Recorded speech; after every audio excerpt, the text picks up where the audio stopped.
बेमौसम बारिश और ओलावृष्टि से पूरे देश के किसान परेशान हैं। हरियाणा में भी बेमौसम बारिश ने किसानों के सामने एक बड़ा संकट पैदा कर दिया है। लेकिन इस बुरे वक्त में प्रदेश के सीएम मनोहर लाल उनके साथ कंधे से कंधा मिलाकर खड़े हैं। सीएम गांव-गांव जाकर फसलों का हाल जान रहे हैं, साथ ही किसानों का दर्द भी बांट रहे हैं। फसलों को देखते सीएम, खेतों में फसलों का मुआयना करते ये है हरियाणा के सीएम मनोहर लाल, जो इन दिनों राज्य के किसानों का दर्द बांट रहे हैं, उनसे संवाद कर रहे हैं और यकीन दिला रहे हैं कि इस दुख की घड़ी में वे अकेले नहीं हैं। सरकार हर कदम पर उनके साथ है। मुख्यमंत्री ने प्रदेश के भिवानी जिले के गांव तिगड़ाना और धनाना पहुंचे, जहां उन्होंने जनसंवाद कार्यक्रम के दौरान ग्रामीणों से सीधा संवाद किया। किसानों से बातचीत करते हुए सीएम ने कहा कि मेरी फसल मेरा ब्यौरा पोर्टल पर किसान अवश्य पंजीकरण कराएं, ताकि क्षतिपूर्ति पोर्टल पर वे अपने नुकसान की जानकारी अपलोड करते हुए विशेष गिरदावरी के हिसाब से मुआवजा ले सकें। उन्होंने प्रभावित किसानों को आश्वस्त किया कि सरकार किसान की हर परिस्थिति में उनके साथ खड़ी है। उन्होंने किसानों का आह्वान किया कि खराब हुई फसल से जितना अनाज बच सकेगा उसको बचाने के लिए भी प्रयास करें। उन्होंने धनाना गांव में स्थित अनाज खरीद के लिए बने सब यार्ड का भी निरीक्षण किया। सीएम ने कहा कि फसलों की गिरदावरी में राज्य सरकार सैटेलाइट और ड्रोन की भी मदद ले रही है। मुख्यमंत्री मनोहर लाल ने कहा कि प्रदेश सरकार किसान हितैषी है और प्राकृतिक आपदा जैसी हर परिस्थिति में सरकार किसानों के साथ हर संभव सहयोग के लिए खड़ी है। सीएम ने कहा कि हाल ही में हुई बरसात और ओलावृष्टि के दौरान खराब हुई फसलों का मुआवजा सरकार की ओर से विशेष गिरदावरी करवाते हुए अगले माह तक दिया जाएगा। यहाँ भिवानी जिले में है, रास्ते में लगातार खेतों का मुआयना जो हो रहा है तो किसानों की परेशानी उनको समझ में आ रही है। कई जगह पर किसान स्वयं चिंतित हैं, वो हमको बता भी रहे हैं। हमने भी उसकी सारी व्यवस्थाएं बनाई हैं कि इनको जितना भी नुकसान हुआ उसके हिसाब से एक गिरदावरी स्पेशल करा करके और इनको मुआवजा जो है मई के महीने में सबको मिले।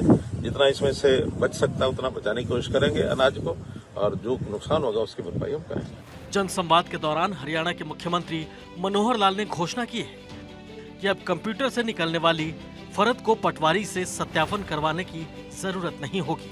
अब सीधे ऑनलाइन फरद ही मान्य होगी। बैंक समेत तमाम संस्थाएं ऑनलाइन फरद को मान्यता देंगी। ये आदेश पूरे प्रदेश में लागू किए जाएंगे। मुख्यमंत्री ने कहा कि प्रदेश सरकार ने विकास कार्य करवाने के साथ साथ आम जन को योजनाओं और सरकारी सेवाओं का लाभ सरलता से पहुंचाने पर विशेष फोकस किया है। उन्होंने बताया कि सरकार ने स्वामित्व योजना लागू करते हुए ग्रामीण परिवेश के लोगों को उनकी संपत्ति का मालिकाना हक देने का काम किया है। आज शहरी तर्ज पर गांव में विकास के काम हो रहे हैं।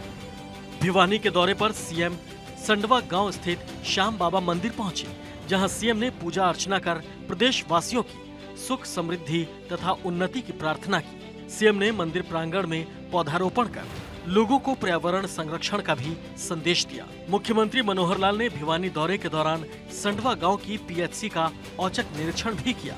साथ ही सीएम ने स्वास्थ्य विभाग के अतिरिक्त मुख्य सचिव को पीएचसी में मूलभूत सुविधाएं और पर्याप्त मेडिकल स्टाफ उपलब्ध करवाने की योजना बनाने के निर्देश दिए।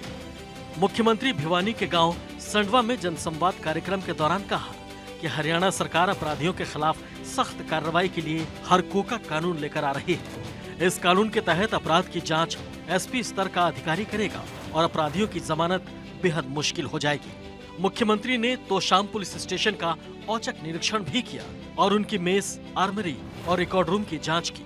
इस दौरान सीएम ने अच्छी सफाई व्यवस्था के लिए एसएचओ को प्रोत्साहित करते हुए थाने में सिपाहियों के बेड की व्यवस्था के लिए 5 लाख रुपए का इनाम देने की घोषणा की। सीएम भिवानी जिले के दुल्हेड़ी गाँव भी पहुँचे, जहां उन्होंने दुल्हेड़ी गांव के स्वच्छता मॉडल की तारीफ की। जनसंवाद कार्यक्रम के दौरान सीएम ने पूरे भिवानी जिले के लिए दुल्हेड़ी गांव का स्वच्छता मॉडल अपनाने के निर्देश दिए। ये वही दुल्हेड़ी गांव है जिसके स्वच्छता मॉडल की तारीफ माननीय प्रधानमंत्री ने अपने मन की बात कार्यक्रम में भी की थी। देश में कहीं पर भी कुछ स्वच्छता से जुड़ा हुआ होता है तो लोग इसकी जानकारी मुझ तक जरूर पहुंचाते हैं। ऐसे ही मेरा ध्यान गया है हरियाणा के युवाओं के एक स्वच्छता अभियान पर। हरियाणा में एक गांव है दुल्हेड़ी। यहाँ के युवाओं ने तय किया हमें भिवानी शहर को स्वच्छता के मामले में एक मिसाल बनाना है। उन्होंने युवा स्वच्छता एवं जन सेवा समिति नाम से एक संगठन बनाया। इस समिति से जुड़े युवा सुबह 4 बजे भिवानी पहुंच जाते हैं। शहर के अलग अलग स्थलों पर ये मिलकर सफाई अभियान चलाते हैं। सीएम ने 135 महाग्रामों में सफाई अभियान चलाने और प्रधानमंत्री की ओर से प्रोत्साहन पाने वाली संस्था को सफाई अभियान के लिए 5 लाख रुपए देने की घोषणा की। Bureau report, Bharat 24।